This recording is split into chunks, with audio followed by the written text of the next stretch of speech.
말이 잘 안 통하고 기술도 떨어지지만 외국인 근로자를 쓸 수밖에 없는 상황이라고 말합니다. 어디 가는 그 사람들 쓰려고 하지. 한국 사람 쓰려고 하나? 근데 기술면 부족하도 어떻게 야? 그리고 거짓먹기로 가야 되는 단가가 싸니까 써야지. 이 애초부터 뭐가 잘못됐는가 참 노가다 한 40년 하지만은 뭐가 좀 잘못돼가고 있어요. 경기도의 또 다른 아파트 건설 현장. 하루 일을 마치고 퇴근하는 목수팀을 만났습니다. 그러면은 뭐 일감은 그래도 꾸준히 좀 있는 편이에요, 그래도? 예, 이 경기도권에서는 그래도요. 예. 뭐 일이 없어도 뭐 쩔쩔매고 그러지 뭐 그래 보진 않았어요, 저는. 예. 목수팀 식구들이 한 자리에 모였습니다. 레딴땀이 누구나 레딴땀이? 레딴땀. 내가 레딴땀이야? 네. 한국 이름을 하나씩 지어줘야 돼요. 홍길동, 뭐 개똥이. 아니 대통령 이름을 다 져줘요, 대통령. 네, 이렇게. 목수팀 전체 인원은 23명. 조금 많은 편입니다. 일로 와봐. 한국 사람 몇 명인가 보려고 그래. 예? 우진이까 여기 5명, 이렇게 5명이네, 한국 사람이 5명. 사진 하나 찍어서 사진. 치매 중국교포 쓰다가, 한족 쓰다가, 몽골 쓰다가, 자꾸 임금이 더 달라고 이제 베트남 쓰는 거야. 베트남 사람이 좀 더 싸니까. 이러다가 이제 누굴 쓸지 몰라. 저 아프리카 말리 사람들 데려다 쓸란가. 이제 계속 노임 싼 쪽만 데려다 쓰는 거야. 지금 이 우리나라 현실이. 네. 정부는 현재 국내 외국인 건설 노동자는 20만 명 정도 될 것으로 추정하고 있습니다. 그러나 실제로는 이보다 몇 배는 더 많을 것이란 현장의 목소리입니다.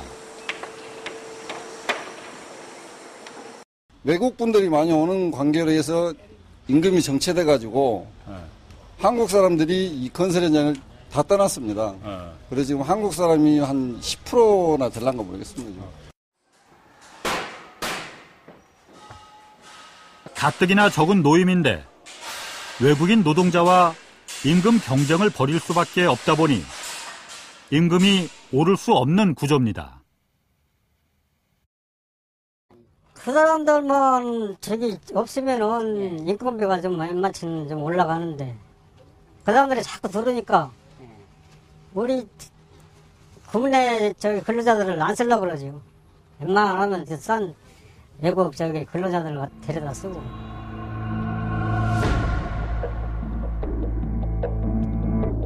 외국인 노동자를 막자는 것은 아닙니다. 다만 임금을 깎기 위한 수단으로 외국인 노동자가 이용되는 것은 건설사의 이득만을 생각한 정책이라는 지적입니다. 정부가 그걸 오히려 권장을 하고 있죠. 그러니까 어느 나라도 자국 노동자를 우대하는 정책을 쓰는 게 선진국이지 어떤 선진국도 외국인 노동자를 데려다가 내국인 노동자와 경쟁을 시켜서 내국인 노동자의 임금을 깎아내리는 나라는 없죠. 우리 한국만 외국인 노동자들을 데려다가 내국인 노동자와 경쟁을 시켜서 임금을 깎고 있단 말이에요.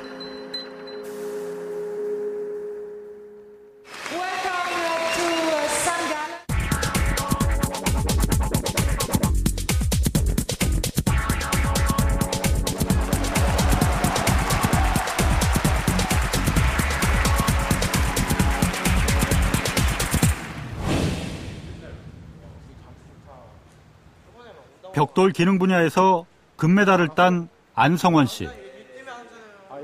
오래간만에 모교를 찾았습니다. 저는 근데 여기에 추억이 많아서 좀 많이 그립죠, 저는. 그래서 계속 찾아오게 되고.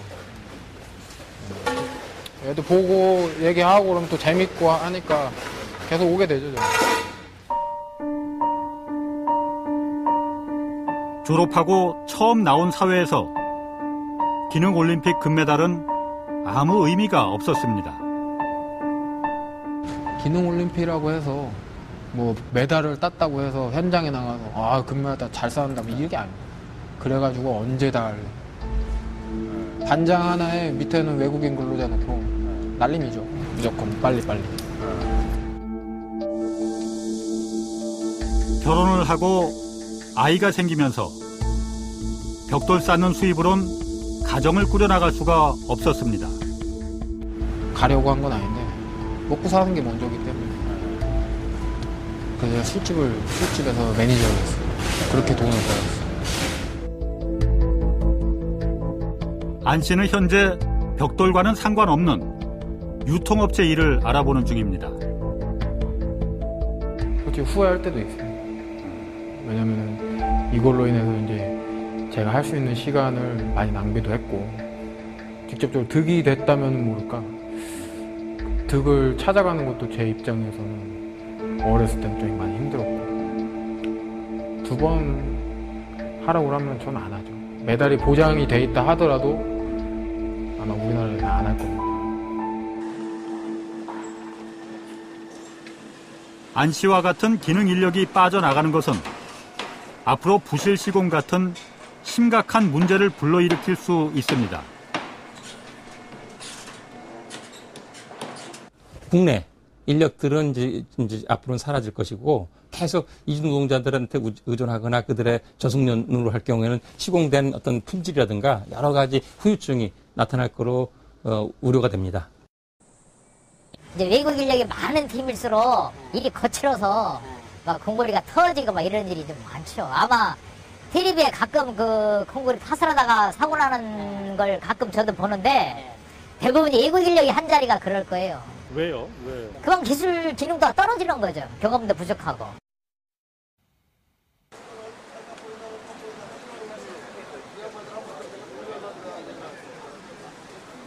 지난해 이맘때 박재환 당시 고용노동부 장관이 새벽 건설인력 시장을 방문했습니다. 교포 들어도 된다니까. 그걸 봐, 현장만. 일이 끌 자리 없어. 물가는 상승하는데 인건비는 제자리 걸음을 하고 있다 이거죠. 여러분들은 정말 애국자라는 그런 생각이 들고 땀 흘려 일하시려고 하는 분들한테는 저희 최대한 정부가 지원을 하고 어려움에서 가난에서 벗어나실 수 있도록 돕는 게 정부의 책무다 저는 그렇게 봅니다. 3개월 뒤 고용노동부와 국토해양부는 건설 근로자들에게 적정 임금을 보장해 줄 수 있는 제도를 도입하겠다고 대통령에게 보고합니다. 그리고 올해 초 7명의 조사단이 미국의 적정 임금 제도 도입을 추진하기 위해 미국 노동부와 건설업계 등을 방문합니다. 청와대 서민정책보좌관과 고용노동부, 국토해양부, 기획재정부 관리들입니다. Well, I had the opportunity to meet with some of your representatives, and we were able to provide them with information on how we conduct our wage surveys, the methodologies that we use to ensure that contractors comply. And we also tried to address some of the concerns that folks have about Davis-Bacon, the important benefits of the act that we see here in the United States. As to how it will work in Korea, well, we defer to you and your people to make that decision. 100여 페이지에 달하는 적정임금 보장제도 도입 방안에 대한 조사 보고서도 작성됐습니다. 그리고 지난달 26일 총리실에서 열린 서민생활대책 점검회의. 서민생활대책 점검회의에서 논의하고 마련한 건설근로자 임금보호 방안에 대해서 설명드리겠습니다. 그러나 이날 발표된 대책은 체불임금 방지 대책이 대부분이었습니다. 적정임금 제도에 관한 대책은 찾아볼 수 없었습니다.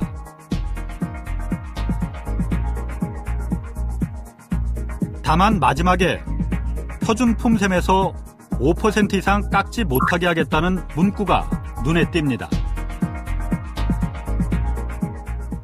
품셈에 여기 보도자료는 5% 이내 조정하겠다고 했는데 5% 예시입니다. 그건 예시. 예시라는 얘기인가요? 예시죠. 지금 뭐 확정된 건 아니고요. 예. 그걸 이제 구체화 시켜 나가야 됩니다. 예를 들어서 이제 그 뭐 5%라든가 그런 걸 지금 예를 들어 놓은 거지. 예. 그것이 지금 규정으로 바로 되는 건 아니고요.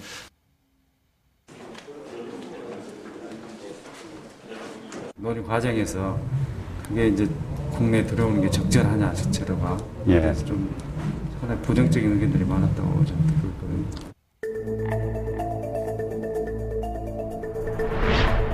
부정적인 의견들 가운데는 특히 대형 건설사들의 반발이 매우 심했던 것으로 알려지고 있습니다.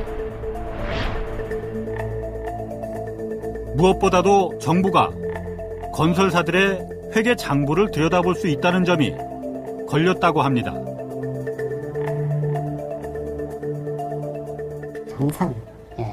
정상 부분이 걸려 있어요. 그러니까 이제 예를 들면 우리가 주는 돈까지도 일일이 하나씩 확인을 하겠다. 정부가 정산제도라는 걸 통해서 확인하겠다. 만약 확인제도가 들어가면 좀 굉장히 반대를 할 수밖에 없는 거 아닌가. 1930년대 미국에서 강제적인 적정임금제도를 도입할 당시 미국의 건설사들 역시 거세게 반발했습니다. 땀 흘려 일하는 사람을 대우하자. 그런 사회 분위기를, 그런 사회 구조를 가지고 있는 나라가 선진국이고, 우리는 그런 사회, 임금 구조 또는 그것이 복지 제도 시스템인데 그런 걸 지금 갖추지 못했기 때문에 사람들이 체감하는 격차, 양극화 또는 뭐 동반성장, 상생협력 이런 것들이 구호로만 외쳐질 뿐 피부로 와닿지 않는 거죠.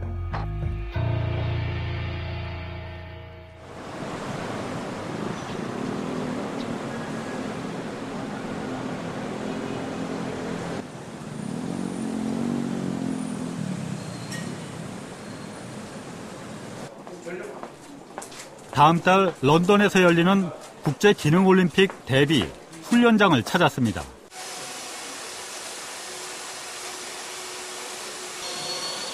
타일 분야 이찬호 학생,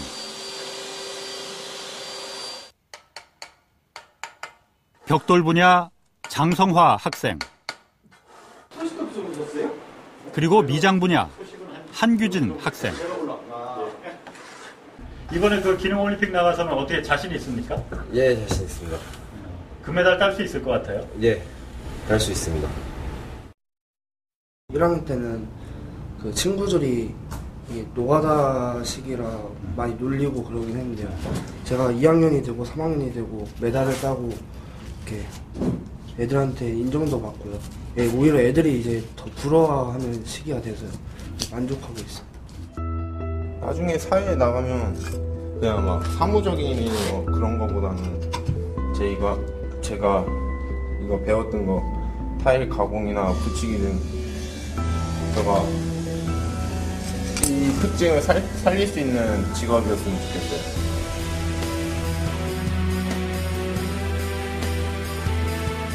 땀 흘려 일하면 일한 만큼 정당한 대가를 보장받을 수 있는 사회. 이 젊은이들은 그런 상생할 수 있는 미래를 믿고 있습니다. 한국 사회는 과연 이 젊은이들이 믿고 있는 미래를 만들어줄 준비가 돼 있는 걸까요?